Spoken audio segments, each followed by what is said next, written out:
Welcome. This is Radio Pras.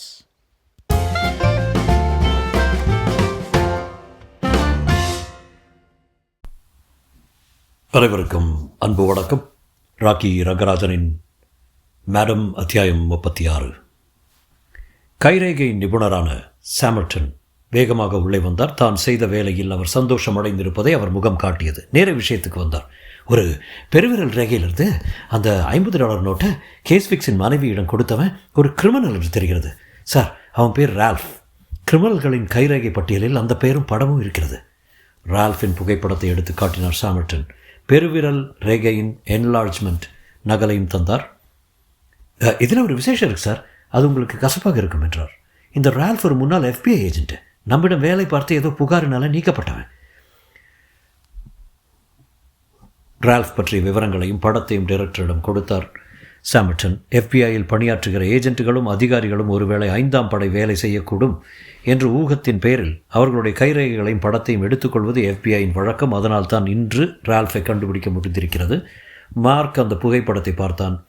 சந்தேகமில்லாமல் அன்று வுட்ரோ Wilson ஆஸ்பத்திரியில் தன்னை தாண்டி கொண்டு வேகமாக சென்ற அதே கிரேக்க ஆர்த்தடாக்ஸ் பிரிவு பாதிரியார் தான் இவன். அதே பெரிய மூக்கு, கெட்டியான தாடை. தொழிலில் கைதேர்ந்தவன் என்று தோன்றுகிறது. டிரெக்டர் மார்க் ஒரே சமயத்தில் சொன்னார்கள். பிரமாதமான வேலை செய்திருக்கிறீர்கள் என்று சாமர்டனை பாராட்டினார் டைசன். இந்த படத்தை 300 பிரதி எடுத்து அசிஸ்டன்ட் டைரக்டர் மேத்யூஸிடம் கொடுத்து இன்று பணியில் ஈடுபட்டிருக்கும் ஒவ்வொரு ஏஜென்ட்டிடம் கொடுக்கும்படி சொல்லுங்கள். உடனே இதை செய்யுங்கள். உடனே என்றால் மிக உடனே. சரி சார். சாமர்டன் விரைந்து வெளியேறினார். தன் புலனாய்வு இவ்வளவு வெற்றிகரமாக முடிந்ததில் அவருக்கு ஒரே மகிழ்ச்சி. மிஸ்டர் மெக்ரிகர் என்று கூப்பிட்ட டிரெக்டர், அசிஸ்டன்ட் டைரக்டர் மேத்யூஸ் எங்கே இருந்தாலும் ஃபோன் போட்டு கொடுங்கள் என்றார். மேத்யூஸ் உடனே லைனில் கிடைத்து விட்டார். ரால்ஃப் பற்றிய விஷயத்தை டிரெக்டர் தெரிவித்ததும், ஆளை கண்டுபிடிச்ச உடனே அரெஸ்ட் பண்ணிடலாமா சார் என்று கேட்டார் மேத்யூஸ். வேண்டாம் மேத்யூஸ், அவன் எங்கே இருக்கிறான் என்று தெரிந்ததும் அவன் மீது ஒரு கண் வைத்து கவனியுங்கள். நமது ஆட்களையும் அவன் கண்ணில் படாமல் மறைந்திருந்த கண்காணிக்க சொல்லுங்கள். அவனுக்கு துளி சந்தேகம் ஏற்பட்டாலும் தனது எல்லா நடவடிக்கைகளும் ரத்து பண்ணி விடுவான். அது கூடாது. ஆனால் எனக்கு உடனுக்குடன் தகவல் கொடுத்து விடுகிறீர்கள். சரியாக 10 அடித்து 6 நிமிடத்துக்கெல்லாம் அவனை பிடித்துக் கொள்ளுங்கள். இந்த திட்டத்தில் ஏதேனும் மாறுதல் இருந்தால் உங்களுக்கு உடனே தெரிவிக்கிறேன். சரி சார். ரகசிய போலீஸ்க்கு தெரிவித்து விட்டீர்களா? தெரிவித்தாயிற்று என்று கூறிவிட்டு டெலிஃபோனை டொக் என்று வைத்தார் டிரெக்டர். தன் கை கடிகாரத்தை பார்த்து கொண்டார். மணி 9:05 காட்டியது. பஸ்ஸரை அழுத்தினார். எலியட் உள்ளே வந்தான். 2 செனட்டர்களும் எங்கே இருக்கிறாங்க என்று கேட்டார். ஹாரிசன் தன் அலெக்சாண்ட்ரியா வீட்டில் தான் இன்னும் இருக்கிறார் சார். டெக்ஸ்டர் கென்சிங்டனில் உள்ள தன் வீட்டை விட்டு புறப்பட்டு கேபிட்டலுக்கு போய் கொண்டிருக்கிறார். சரி எலியட், நீ ஆஃபீஸ்லேயே தங்கிடு, எங்கும் போக வேண்டாம். நானும் அசிஸ்டன்ட் டைரக்டர் மேத்யூஸும் தெருவில் இருப்போம். ரேடியோவில் எங்களுடன் தொடர்பு வைத்துக்கொள். இந்த அறையை விட்டு போகாதே, புரியுதா? சரி சார். என் வாக்கி டாக்கி 4வது சேனலில் என்னை கூப்பிடு என்றவர். போகலாம் வா என்றவர் மார்க்கிடம். இருவரும் அறையை விட்டு வெளியே வந்தார்கள். மிஸ் மெக்ரிகர், என்னை யார் கூப்பிட்டாலும் என் அறையில் எலியட் இருக்கான், அவனுக்கு கொடுங்க. நான் எங்கே இருப்பேன்னு அவனுக்கு தெரியும். அவன் என்னை கூப்பிட்டு சொல்லுவான். சரி சார் என்றாள் மிஸ்ஸஸ் மெக்ரிகர். சில நிமிடங்களுக்கெல்லாம் டிரெக்டரும் மார்க்கும் கேபிட்டல் கட்டடத்தை நோக்கி பென்சில்வேனியா அவென்யூவில் நடந்தார்கள். மார்க் கருப்பு கண்ணாடியை மாட்டிக்கொண்டு முகத்தை மறைத்தார் போல் காலரை உயர்த்தி கொண்டார். வழியில் பல FBI ஏஜென்ட்டுகள் அவர்களை பார்த்தார்கள். ஆனால் ஒருவரும் சல்யூட் அடிக்கவில்லை. அவர்களை கண்டு கொண்டதாகவே காட்டிக்கொள்ளவில்லை. பென்சில்வேனியா அவென்யூவும் 9வது தெருவும் சந்திக்கும் இடத்தை அவர்கள் அடைந்தார்கள். அங்கிருந்த தலைவன் பீட்டர் இன்னொரு சிகரெட்டை பற்ற வைத்துக்கொண்டு கை கடிகாரத்தை பார்த்து கொண்டான். மணி 9:30 காட்டியது. நடைபாதையின் முனைக்கு போய் நின்று கொண்டான். அவன் நின்றிருந்த இடத்தை டிரெக்டர் தாண்டினார். அங்கே புகைந்து எரிந்திருந்த சிகரெட் துண்டுகள் கும்மலாக கிடந்தன. டிரெக்டர் அவற்றை பார்த்துவிட்டு, எந்த மடையனோ இப்படி குப்பை போட்டிருக்கான், பிடிபட்டால் $100 அபராதம் என்று தனக்குள் முணுமுணுத்தவரை வேலை நடந்தார். டோனி, அங்கே இருக்கிறாயா என்று பீட்டர் தன் ரகசிய ஃபோனில் கூப்பிட்டான். இருக்கேன் பாஸ். பியூக் கார் ரெடியாக இருக்கிறது. இப்போதான் கார் ரேடியோவில் செய்தி சொன்னார்கள். அந்த பையன் மார்க்கு காலி. பீட்டர் புன்னகை செய்துவிட்டு அடுத்து தோவை கூப்பிட்டான். ரெடி பாஸ், தங்கள் சிக்னலுக்காக காத்திருக்கேன். அடுத்தபடி ரால்ஃபை கூப்பிட்டான் பீட்டர். என்ன ரால்ஃப், எப்படி நிலமை? எல்லாம் கச்சிதமாக இருக்குது பாஸ். இங்கே எக்கச்சக்கமாக ரகசிய போலீஸ் ஆட்களின் தலைகள் தெரிகின்றன. பயப்படாத. ஜனாதிபதி வெளியே கிளம்புறாருனால் ரகசிய போலீஸ் ஆட்கள் அப்படித்தான் குவிந்து கிடப்பார்கள். அது வழக்கம்தான். ரொம்ப முக்கியமான பிரச்சனை ஏற்பட்டால் ஒழிய என்னை கூப்பிட வேண்டாம். 3 பேருக்கும் சொல்கிறேன். அடுத்த முறை நான் உங்களை கூப்பிடும்போது பேச மாட்டேன். உங்கள் கை கடிகாரங்களின் அதிர்வு மட்டுமே ஏற்படும். அப்படி ஏற்படும்போது கேன் என்னை கடந்து போகிறாள் என்றும் கேபிட்டல் கட்டடத்துக்கு அவர் வருவதற்கு 3 நிமிடம் 45 வினாடி இருக்கிறது என்றும் அர்த்தம். புரிகிறதா? புரிகிறது என்றான் ரால்ஃப். புரிகிறது என்றான் தோ. புரிகிறது என்றான் டோனி. பீட்டர் தன் ஒலிபரப்பு கருவியை மூடிவிட்டு இன்னொரு சிகரெட் பற்ற வைத்துக் கொண்டார். மேத்யூஸ் ஒரு ஸ்பெஷல் போலீஸ் வண்டியில் உட்கார்ந்திருந்தார். அவரை கண்டதும் டைசன் அவரிடம் சென்றார். எல்லா ஏற்பாடுகளும் செய்து விட்டீர்களா என்று கேட்டார். ஆமாம் சார். தப்பாக எவனாவது ஒரு அடி எடுத்து வைச்சாலும் சரி, சுற்று வட்டாரம் 1/2 மைல் தூரத்துக்கு நம்ம ஆட்கள் உஷாராகி விடுவார்கள். யாரும் அங்குலம் கூட நகராதபடி நிறுத்தி விடுவார்கள் என்று மேத்யூஸ் தெரிவித்தார். நல்லது. உங்கள் கடிகாரத்தில் மணி என்ன? 9:45. ரைட். இங்கே இருந்தபடியே எல்லாவற்றையும் கவனித்து கண்ட்ரோல் பண்ணுங்கள் சார். நான் கேபிட்டல் கட்டடத்துக்கு போகிறேன். டைசனும் மார்க்கும் அங்கிருந்து நடந்தார்கள். எலியட் கூப்பிடுகிறேன், டைரக்டரை கூப்பிடுகிறேன் என்று ரகசிய ஃபோன் அழைத்தது. சொல்ல எலியட் என்றார் டைசன். ரால்ஃப் இருக்கும் இடத்தை கண்டுபிடித்து விட்டார்கள். கேபிட்டல் கட்டடத்தில் மேரிலண்ட் அவென்யூ 1வது தெருவும் சந்திக்கும் இடத்தில் கார்ஃபீல்ட் சிலைக்கும் மறுபுறத்தில் அவன் இருக்கிறான். கேபிட்டல் கட்டடத்தின் மைதானத்தின் தென்மேற்கு கொடியில் கட்டடம் புதுப்பிக்கப்படும் இடத்தின் மேற்கு முனையில் இருக்கிறான். நல்லது. அந்த இடத்தில் மேலும் 50 ஆட்களை நிறுத்தச் சொல்லு. ஆனால் அதற்குள் அவனை மடக்க வேண்டாம். மேத்யூஸிடம் சொல்லு, ரால்ஃபின் கண்ணில் படாதபடி ஆட்களை நிறுத்தும்படி. சரி சார். அவர்கள் பேச்சை மார்க்கும் கேட்டுக்கொண்டிருந்தான். பேசி முடிந்ததும், கேபிட்டல் கட்டடத்தின் அந்த பகுதியில் ரால்ஃபுக்கு என்னதான் வேலை இருக்கும்? அந்த இடத்துலேருந்து கேபிட்டல் கட்டடத்தின் படி பார்க்க முடியாத, எப்படி குறி வைக்க முடியும்? எப்படி சுட முடியும்? ஹெலிகாப்டரில் தான் சுடலாம் என்றான் மெதுவான குரலில். எனக்கும் அதுதான் புரியல என்றார் டைரக்டர். இருவரும் கேபிட்டல் கட்டடத்தை நெருங்கினார்கள். அங்கே பந்தோபஸ்துக்காக பலத்த போலீஸ் வளையம் போடப்பட்டிருந்தது. டைரக்டர் தன்னுடைய அடையாள அட்டையையும் மார்க்கின் அடையாள அட்டையையும் காட்டினார். அதை பார்த்து அந்த இளம் போலீஸ்காரனுக்கு மயக்கமே வந்துவிட்டது. ஆச்சரியத்தில் மாபெரும் மத்திய புலனாய்வுத்துறையின் மாபெரும் தலைவரான டைசனை தன் முன்னில் நிற்கிறார். பயபக்தியுடன், மன்னிக்கணும் சார், நீங்கள் போகலாம் என்றான். சற்று நகர்ந்ததும், டைரக்டர், எலியட் பேசுகிறேன். அறிவிப்பு கிடைத்தது. சொல்ல எலியட். ரகசிய போலீஸ் தலைவர் ஸ்டூவர்ட் பேசுகிறார் சார். என்ன ஸ்டூவர்ட் என்று கேட்டார் டைசன். பைலட் காரை முதல் கேட்டை விட்டு புறப்பட்டு விட்டது. இன்னும் 5 நிமிஷத்தில் ஜூலியஸ் இங்கிருந்து புறப்படுவார். ஜூலியஸ் என்று அவர் குறிப்பிட்டது ஜனாதிபதி கேனை என்று புரிந்து கொண்டார் டைசன். Thank you Stuart. கண்ணையும் காதையும் திறந்து வைத்துக் கொள்ளுங்கள். எனக்கு நல்ல செய்தி கொடுக்க வேண்டும். நிச்சயமாக கொடுக்க டைசன், கவலைப்படாதீர்கள் என்றார் ஸ்டூவர்ட். பென்சில்வேனியா அவென்யூவின் முனையில் இருந்த பீட்டரை பைலட் கார் கடந்து சென்றது. பீட்டர் புன்னகை செய்த வண்ணம் ஒரு சிகரெட்டை பற்ற வைத்துக் கொண்டான். அதற்கு 5 நிமிடத்துக்கெல்லாம் ஜனாதிபதியின் லிங்கன் கார் வெள்ளை மாளிகையிலிருந்து தெற்கு வாசலிலிருந்து புறப்பட்டு வந்தது. அதன் இருபுறமும் தேசிய கொடிகள் பறப்பதையும் கதவுகள் மீது ஜனாதிபதியின் லட்சணை பொறிக்கப்பட்டிருப்பதையும் பீட்டர் கண்டான். தொடரும். அனைவருக்கும் அன்பு வணக்கம். ராக்கி ரங்கராஜனின் மேடம் அத்தியாயம் 37. ஜனாதிபதியின் கார் தன்னை கடப்பதை பீட்டர் கவனித்துக் கொண்டிருந்தான். மூடுபனியின் மங்கலில் உள்ளே 3 பேர் இருப்பதை காரின் கண்ணாடி லேசாக காட்டியது. அந்த காரை தொடர்ந்து மற்றொரு குண்டு துளைக்காத லிமசின் கார் சென்றது. அதனுள் ரகசிய போலீசாரும் ஜனாதிபதியின் பிரத்யேக டாக்டரும் இருக்கிறார்கள் என்பது பீட்டருக்கு தெரியும். தன் கை கடிகாரத்தில் இருந்த ஒரு சிறு பொத்தானை அழுத்தினான். அதிர்வின் அலைகள் அவன் மணிக்கட்டு உணர்ந்தது. அதே அதிர்வு அங்கே டோனிக்கும் ரால்ஃபுக்கும் தோவுக்கும் ஏற்பட்டிருக்கும் என்று அவனுக்கு தெரியும். 10 வினாடி சென்றதும் மீண்டும் பொத்தானை அழுத்தி அதிர்வை நிறுத்தினான். வடக்கு திசையில் நடந்து அடுத்த தெருவை அடைந்து ஒரு டாக்ஸியை நிறுத்தி ஏறிக்கொண்டான். ஏர்போர்ட்டுக்கு போ என்று டாக்ஸி ஓட்டியுடன் சொல்லிவிட்டு பேன் பையை தொட்டு பார்த்து கொண்டான். விமான டிக்கெட் பத்திரமாக இருந்தது. ரால்ஃபின் வாட்சில் அதிர்வுகள் ஏற்பட்டு சரியாக 10 வினாடிகளில் நின்றது. கேபிட்டல் கட்டடத்தில் ரிப்பேர் நடைபெறும் இடத்தை நோக்கி நடந்தான். அங்கே போனதும் நின்று குனிந்து ஷூவின் லேசை சரியானபடி கட்டிக்கொண்டான். அது ஒரு சிக்னல். கிரேனின் உச்சியில் இருந்து தோ ஒட்டியிருந்த டேபிள்களிலிருந்து துப்பாக்கியின் பாகங்களை ஒவ்வொன்றாக எடுக்கத் தொடங்கினான். ஒரு வழியாக வேலை ஆரம்பமாயிற்றே என்று அவனுக்கு சந்தோஷமாக இருந்தது. காரணம், ராத்திரி பூரா உடம்பை மடக்கி கொண்டு உட்கார்ந்திருந்தது ரொம்ப கஷ்டமாக இருந்தது. அவனுக்கு குறிபார்க்கும் தொலைநோக்கியில் துப்பாக்கியின் பேரலை பொருத்தி ஸ்க்ரூவை திருகினான். அங்கே டைரக்டரிடம் அசிஸ்டன்ட் டைரக்டர் தகவல் கொடுத்தார். டைரக்டருக்கு அசிஸ்டன்ட் டைரக்டர் பேசுகிறேன். ரால்ஃப் இப்போது கட்டடம் பழுது பார்க்கும் இடத்தை நோக்கி போகிறான். நிற்கிறான். குனிந்து ஷூலேஸ் கட்டிக்கொள்கிறான். கட்டட ரிப்பேர் பகுதியில் எவரையும் காணோம். எதற்கும் அந்த இடத்தை பார்வையிடும்படி ஒரு ஹெலிகாப்டருக்கு சொல்லியிருக்கேன். அந்த இடத்தில் ஒரு பிரம்மாண்டமான கிரேன் நட்ட நடுவில் இருக்கிறது. நல்லது. கடைசி நிமிடம் வரை அந்த இடத்தை விட்டு நகராதீர்கள். ஜனாதிபதியின் கார் அங்கே வந்த நிமிடமே உங்களுக்கு தெரிவிக்கிறேன். அவர்களை கையும் களவுமாக பிடித்தாக வேண்டும். கேபிட்டல் கட்டடத்தின் கூரை பகுதிகளில் இருக்கும் எல்லா ஆட்களும் எச்சரிக்கையாக இருக்கும்படி கட்டளையிடுங்கள்.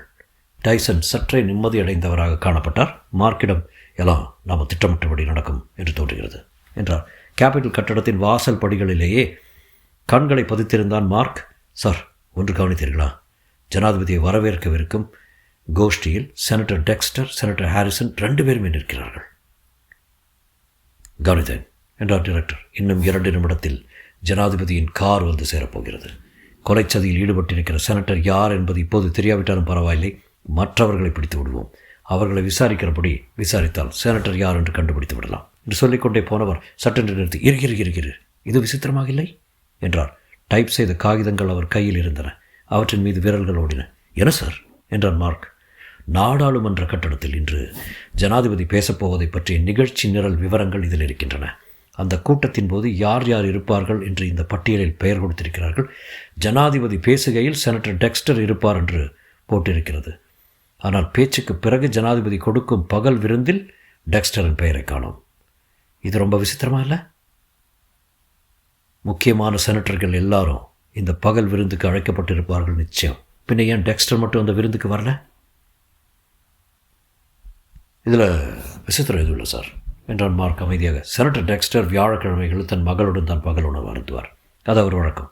எப்போதும் வியாழக்கிழமைகளில் என் அப்பாவுடன் தான் பகல் உணவு சாப்பிடுவேன் எலிசபெத் என்னிடம் சொல்லியிருக்கிறான்.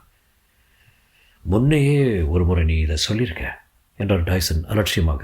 இல்லை சார், இப்போது எனக்கு புரிகிறது. வியாழக்கிழமைகளில் தவறாமல் நான் என் அப்பாவுடன் தான் பகல் உணவு சாப்பிடுவேன் என்றாள் எலிசபெத். மார்க், சொன்னதே சொல்லிக் கொண்டிருக்காது. இன்னும் 1 நிமிடத்தில் ஜனாதிபதியின் கார் இங்கே வந்து சேரப்போகிறது என்றார் டைரக்டர் கண்டிப்பான குரலில். சார், புரிந்து விட்டது. குற்றவாளி செனட்டர் டெக்ஸ்டர் அல்ல, ஹாரிசன் தான். என்ன உளறுகிறாய்? நான் ஒரு முட்டாள். எல்லாம் இப்போது தான் புரிகிறது சார். ஜார்ஜ் டவுன் ஹோட்டலில் February 24 டெக்ஸ்டர் காணப்பட்டார் என்று சர்வர் சொன்னார் இல்லையா? அவருடன் ஒரு பெண்ணும் இருந்தாள் என்று சொன்னார் இல்லையா? அவர்கள் டெக்ஸ்டரும் எலிசபெத்தும் தான். தன் பெண்ணுடன் பகல் உணவு சாப்பிடுவதற்காக டெக்ஸ்டர் அங்கே போயிருக்கிறார். அப்படித்தான் இருக்க வேண்டும். வியாழக்கிழமைகளில் என் அப்பாவுடன் சேர்ந்து தான் பகல் உணவு சாப்பிடுவேன் என்று எலிசபெத் சொன்னார். இதுவரை அந்த ஏற்பாட்டை அவர்கள் தவறியதே கிடையாது. டிரெக்டருக்கும் படபடப்பு ஏற்பட்டது. நிச்சயமாக தான் சொல்கிறியா? சந்தேகம் இல்லாமல் சொல்கிறாயா? நீ சொல்வது நிச்சயம் என்றால் எல்லா மர்மங்களும் புரிந்துவிடும். நிச்சயமாக தான் சொல்கிறேன். கொலைச்சதியில் ஈடுபட்டிருக்கிறவர் செனட்டர் ஹாரிசனாக தான் இருக்க முடியும், டெக்ஸ்டராக இருக்க முடியாது. முதல் நாளே எனக்கு இது புரிந்திருக்க வேண்டும். கடவுளே, நான் எப்படிப்பட்ட முட்டாளாக இருந்து விட்டேன். சரி, புறம்பாதே. உடனே ஓடிப்போய் கேபிட்டல் கட்டடத்தின் படிகளில் நின்றுகொள். செனட்டர் ஹாரிசனின் ஒவ்வொரு அசைவையும் கண்காணி. ஏதாவது துளி சந்தேகம் ஏற்பட்டாலும் உடனே ஹாரிசனை கைது செய்து இழுத்து கொண்டு போ. அதன் விளைவுகள் என்னவாக இருந்தாலும் சரி, கவலைப்படாத. சரி சார் என்று கூறிவிட்டு உடனே புறப்பட்டான் மார்க். மேத்யூஸ் என்ற அசிஸ்டன்ட் டைரக்டரை தன் வாக்கி டாக்கியில் அழைத்தான் டைசன். மேத்யூஸ் உடனே பதில் கொடுத்தார். என்ன சார்? ஜனாதிபதியின் கார் வந்து கொண்டிருக்கிறது. வாசல் நிற்கப் போகிறது. உடனடியாக ரால்ஃபை கைது செய்யுங்கள். கட்டடத்தின் கூரை பகுதிகளை கவனியுங்கள் என்றவர் வானத்தை ஆராய்ந்தார். திடீரென்று அவர் குரல் திகைப்பு இருந்தது. என அது கொஞ்சம் முன்னால் உயரத்தில் ஏதோ தெரிந்தது. அது ஹெலிகாப்டர் நினைத்தேன். இல்லை, அது ஹெலிகாப்டர் இல்லை, அந்த கிரேன் தான். ஐயோ கடவுளே என்று கூவினார். கிரேனில் இருந்த மஞ்சள் துப்பாக்கியின் முனையை தோளில் வைத்துக்கொண்டு ஜனாதிபதியின் கார் வருவதை கவனித்தான். துப்பாக்கியின் மேற்புறம் பொருத்தியிருந்த ஒரு சிறகை பார்த்தான். காற்று அடிக்கிறதா என்பதை தெரிந்து கொள்வதற்காக அப்படி சிறகை பொருத்திக் கொள்ள வேண்டும் என்று ஒலிம்பிக் பந்தங்களில் கலந்து கொண்ட போது அவன் கற்றிருந்த பயிற்சி இது. சிறகை இப்போது ஆடாமல் அசையாமல் இருந்ததால் காற்று வீசவில்லை என்று புரிந்து கொண்டான். அப்பாடா, குறித்தவர வாய்ப்பே இல்லை. மணிக்கணக்காக சும்மா காத்துக்கொண்டே இருந்ததற்கு ஒரு வழியாக முடிவு வருகிறது. கேபிட்டல் கட்டடத்தின் வாசல் படிகளில் செனட்டர் ஹாரிசன் இருப்பதை காண முடிந்தது. மிக சக்தி வாய்ந்த தொலைநோக்கியை அவன் துப்பாக்கியில் பொருத்தியிருந்தான். அதன் வழியை பார்த்தபோது ஹாரிசன் நெற்றியில் முத்து முத்தாக வேர்த்திருப்பது கூட தெரிந்தது. கட்டடத்தின் வாசலுக்கு ஜனாதிபதியின் கார் வந்து நின்றது. எல்லாம் திட்டப்படியே நடக்கிறது. தொலைநோக்கியின் உதவியுடன் காரின் கதவை நோக்கி குறிவைத்து கொண்டான் தோ. ரகசிய போலீஸ் படையை சேர்ந்த 2 பேர் முதலில் இறங்கினார்கள். சுற்றுமுற்றும் எச்சரிக்கையுடன் பார்த்தார்கள். 3ஆவதாக இறங்கப் போகும் ஜனாதிபதிக்காக அவர்கள் காத்திருப்பது போல தெரிந்தது. யாரும் இறங்க காணோம். தோ செனட்டர் ஹாரிசனை பார்த்தான். அவர் முகத்தில் கவலையும் திகைப்பும் பரவியிருப்பது தெரிந்தது. திரும்பவும் காரை பார்த்தான். இன்னமும் கேனை காணும். என்னதான் ஆயிற்று? அவளுக்கு எங்கே தொலைந்தால்? என்ன நடக்கிறது? தோவுக்கு புரியவில்லை. துப்பாக்கி முறையில் உள்ள சிறகை பார்த்தான். மீண்டும் அது அசையவில்லை. காற்று வீசாமல் தான் இருக்கிறது. குறி தவறாமல் சுடுவதற்கு மிகவும் ஏற்ற தருணம். ஆனால் கேனை காணவில்லையே. மறுபடியும் ஜனாதிபதியின் காரை நோக்கி துப்பாக்கியை குறிவைத்தான். கடவுளை, கிரேன் நகர்கிற மாதிரி அல்லவா இருக்கிறது. காரில் கேன் இல்லவே இல்லை. தோவுக்கு எல்லாம் விளங்கியது. ரால்ஃப் ஆரம்பம் முதல் சொல்லி வந்தது சரிதான். எஃபிஐக்காரர்களுக்கு எல்லாம் தெரிந்திருக்கிறது. எல்லாம். இப்படி ஒரு நெருக்கடி நேர்ந்தால் உடனே என்ன செய்ய வேண்டும் என்று தோவுக்கு தெரியும். ஒரே ஒரு ஆள் தான் அவர்களை காட்டிக் கொடுக்க முடியும். Senator Harrison. காட்டிக் கொடுக்க அவர் தயங்க மாட்டார்.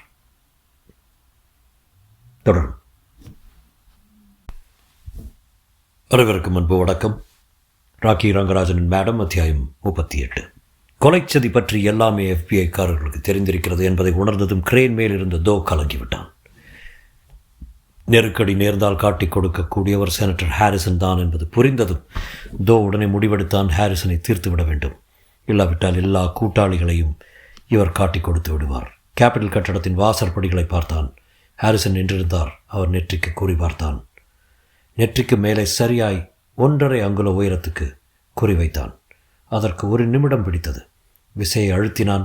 1 முறை சுட்டான். பிறகு 2வது முறையும் சுட்டான். ஆனால் 2வது முறை சுட்டபோது அவ்வளவு சரியாய் குறி கிடைக்கவில்லை. மேலும் அரை வினாடி சென்றபோது கேபிட்டலின் வாசற்படிகளே அவன் பார்வையிலிருந்து மறைந்துவிட்டது. எப்படி? ஏன்? கிரேனை யாரோ திருப்பிக் கொண்டிருக்கிறார்கள். கீழே குனிந்து பார்த்தான். கருப்பு உடை அணிந்து 50 எஃபிஐக்காரர்கள் கிரேனின் அடிப்புறத்தில் அவனை வளைத்தாற்போல் நின்றிருந்தார்கள். 50 துப்பாக்கிகள் அவனை குறிபார்த்து உயர்ந்திருந்தன. டிரெக்டருடைய உத்தரவின்படி கேபிட்டல் கட்டடத்தின் வாசற்படியை நோக்கி பாய்ந்த மார்க் படியில் நின்றிருந்த ஹாரிசனை பிடிப்பதற்கு 100 கஜ தூரம் தான் இருக்கும். அதற்குள் அவர் மீது தோட்டா பாய பெருங்கூச்சலுடன் கீழே விழுந்து விட்டார். அவரை போர்த்தினார் போல் அவர் மீது விழுந்தான் மார்க். 2வதாக சீறி வந்த தோட்டா அவன் தோள்களை உராய்ந்து விட்டு சென்றது. படிகளில் நின்றிருந்த மற்ற செனட்டர்களுக்கும் அதிகாரிகளுக்கும் என்ன நடக்கிறது என்பது புரியவில்லை. நிமிட நேரத்துக்குள் குழப்பமும் அமளி துமளியும் அமர்க்களப்பட்டன. அந்த இடத்தில் ஜனாதிபதியை வரவேற்பதற்காக நின்றிருந்த மொத்த பேரும் விழுந்தடித்து கொண்டு உள்புறத்துக்கு ஓடினார்கள். FBI ஆட்கள் 30 பேர் சட்டென உள்ளே போய் நின்று கொண்டார்கள். கேபிட்டல் கட்டடத்தின் படிகளில் நின்றிருந்த ஒரே மனிதர் டிரெக்டர் டைசன் தான். நிதானத்துடன் அசையாமல் நின்றபடி கிரேனையை பார்த்த வண்ணம் இருந்தார். அவர் காரில் சென்று கொண்டிருந்தால் ஜனாதிபதி கேன் ரகசிய போலீஸ் படையின் தலைவரான ஸ்டூவர்ட் அருகில் இருந்தார். நாம் எங்கே போய் கொண்டிருக்கிறோம் ஸ்டூவர்ட் என்று கேன் கேட்டான். கேபிட்டல் கட்டடத்துக்கு தான் போய் கொண்டிருக்கிறோம் மேடம் பிரசிடென்ட் என்றார் ஸ்டூவர்ட். ஆனால் கேபிட்டலுக்கு வழக்கமாக போகும் பாதையாக தெரியவில்லையே. மேடம், இது வேறு வழி. கான்ஸ்டிடியூஷன் அவென்யூ வழியாக போகிறோம். கேபிட்டல் கட்டடத்தின் பிரதான வாசலில் ஏதோ சலசலப்பு என்று காதல் விழுந்தது. துப்பாக்கி உபயோகிப்பர் சங்கத்தை சேர்ந்தவர்கள் ஆர்ப்பாட்டம் செய்து கொண்டிருக்கிறார்களாம். ஆகவே அந்த வாசலுக்கு போக வேண்டாம் என்று பின் வழியாக போகிறோம். ஆஹா, என்னை ஒரு கோழை போல செய்து விட்டீர்கள், அப்படித்தானே என்று கேன் கேலியாக கூறினார். அப்படி இல்லை மேடம், இதெல்லாம் ஒரு முன்னெச்சரிக்கை நடவடிக்கை. கீழ்த்தளத்தின் வழியாக உங்களை சௌகரியமாக அழைத்து போகிறேன், கவலை வேண்டாம் என்றார் ஸ்டூவர்ட். அதாவது அந்த சப்வே வழியாக போக வேண்டும். செனட்டராக இருந்த காலம் தொட்டு அந்த வழியை கண்டாலே எனக்கு பிடிக்காது. வாசல் பக்கமாகத்தான் வருவேன் என்று கேன் சிரித்தான். அந்த சப்வே இப்போது நன்றாக துப்புரவு பண்ணி வைத்திருக்கிறோம். ஒரு தொல்லையும் இல்லாமல் நீங்கள் கேபிட்டல் கட்டடத்துக்கு போகலாம்.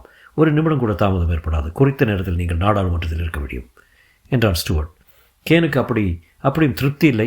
ஏன் இப்படி சுற்றி வளைத்து அழைத்து போகிறார்கள் என்பது புரியாதவளாக குழப்பத்துடன் முணுமுணுத்தபடி வெளியே பார்த்தான். ஒரு ஆம்புலன்ஸ் கார் எதிர் திசையில் பறந்து கொண்டிருப்பது தெரிந்தது. ஆஸ்பத்திரியை அடைவதற்கு முன்பே செனட்டர் ஹாரிசனின் உயிர் பிரிந்து விட்டது.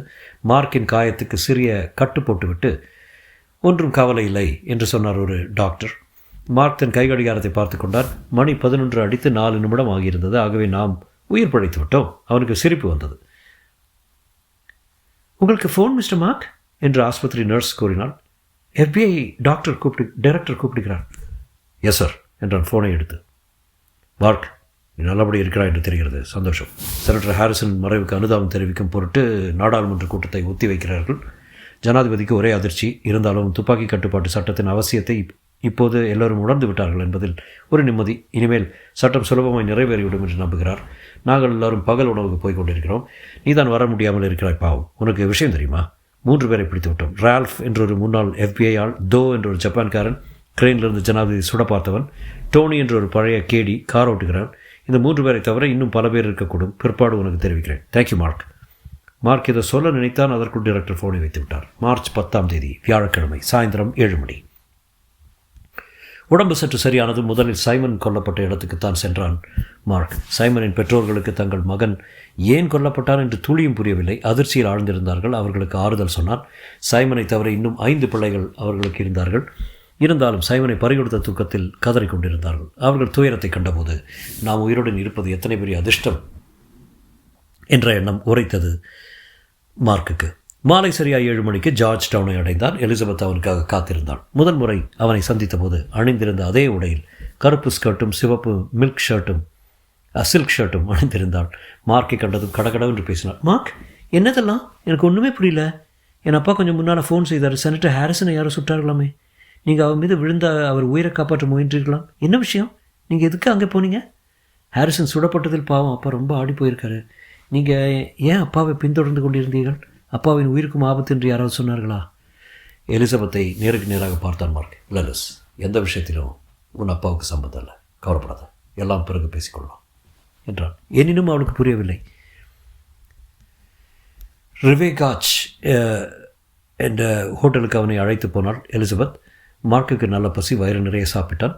எலிசபெத்துடன் அவள் வீட்டுக்கு போனபோது வழியெல்லாம் பாடிக்கொண்டே இருந்தான். வீட்டை அடைந்ததும் அவள் கையை இறுக பிடித்து கொண்டு உள்ளே நுழைந்தான். முன்னரை இருட்டாக இருந்தது.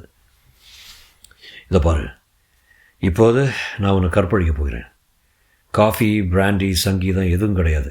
கற்பழிப்புன்னா முதல் நம்பர் கற்பழிப்பு என்றான் மார்க். அப்படியானா நான் முதல் நம்பர் அதிர்ஷ்டக்காரி என்றாள் அவள். இருவரும் சோஃபாவில் சாய்ந்தார்கள். நீங்கள் ரொம்ப ஓவராக குடிச்சிருக்கீங்க என்றாள் எலிசபெத். ஆமாம், அதன் பலனை போது பார் என்றான் மார்க். சொல்லிவிட்டு அவள் உதடுகளில் அழுத்தமான நீண்ட நேரத்துக்கு முத்தமிட்டான். அப்புறம் சொல்கிறேன் ஏதோ ஒரு உண்மையை மறைச்சிக்கொண்டே இருந்தீங்களே, இன்றைக்காவது சொல்வீங்களா என்று எலிசபெத் கேட்டாள். அப்புறம் சொல்கிறேன் என்றான் அவன். அதாவது உங்கள் ஆசை நிறைவேறிய பிறகு, அப்படித்தானே என்று சிரித்தவள். அவன் சட்டையை கழற்றினாள். தோளில் போட்டிருந்த சட்டையை பார்த்ததும் திடுக்கிட்டு, என்னது, ஹாரிசனை காப்பாற்ற முயன்ற போது ஏற்பட்ட காயமா? சேச்சே, உனக்கு முன்னால் என் காதலியாக இருந்த ஒருத்தி கடித்த காயம் என்று மார்க் சிரித்தான். ஓ, கடிக்கும் அளவுக்கு அவ்வளோ நெருக்குமா என்று எலிசபெத்தும் சிரித்தாள். அருகில் இருந்த டெலிஃபோனை ரிசீவர் கொக்கியிலிருந்து எடுத்து வெளியே வைத்தான் மார்க். முக்கியமான சந்தர்ப்பத்தின் முன்போல ஜூலியஸ் என்று யாரும் கூப்பிடக்கூடாது. டிரெக்டரின் அலுவலகத்தில் அவருடைய அந்தரங்க ஆளான எலியட் உள்ளே வந்தான். சார், மார்க்கை ஃபோனில் பிடிக்க முடியவில்லை. எலிசபெத்தின் வீட்டில் ஃபோன் தொடர்ந்து என்கேஜ் ஓசை தான் வந்து கொண்டிருக்கிறது. ரிசீவரை வெளியே எடுத்து வைத்திருக்கிறார்கள் போல் இருக்கிறது. நமது ரகசிய ஃபோனில் வேண்டுமானால் ஒலி கொடுக்கட்டுமா சார்? நாம் கூப்பிடுகிறோம் என்று மார்க்குக்கு நிச்சயமாக புரிந்துவிடும். வேண்டாம் எலியட், விட்டுடு என்றார் டிரெக்டர். மார்க்கை காலையில் பார்த்துக்கொள்கிறேன், நீ வீட்டுக்கு போ. Good night. Good night sir என்று விடைபெற்றுக் கொண்டு வெளியேறினான் எலியட். ஜனாதிபதியை கொலை செய்ய முயன்று கும்பலில் இன்னும் ஒருவனோ 2 பேரோ தப்பிவிட்டார்கள். அவர்களை பிடிக்க வேண்டும் என்று எண்ணியவாறு விளக்கை அணைத்துவிட்டு வீட்டுக்கு புறப்பட்டார் டிரெக்டர். மறுநாள் காலை பொழுது விடிந்தபோதுதான் மார்க் டெலிஃபோனை கவனித்தான். இரவு முழுவதும் ரிசீவரை எடுத்து வைத்து விட்டோம் என்ற கவலை ஏற்பட்டது அவனுக்கு. தொடரும்.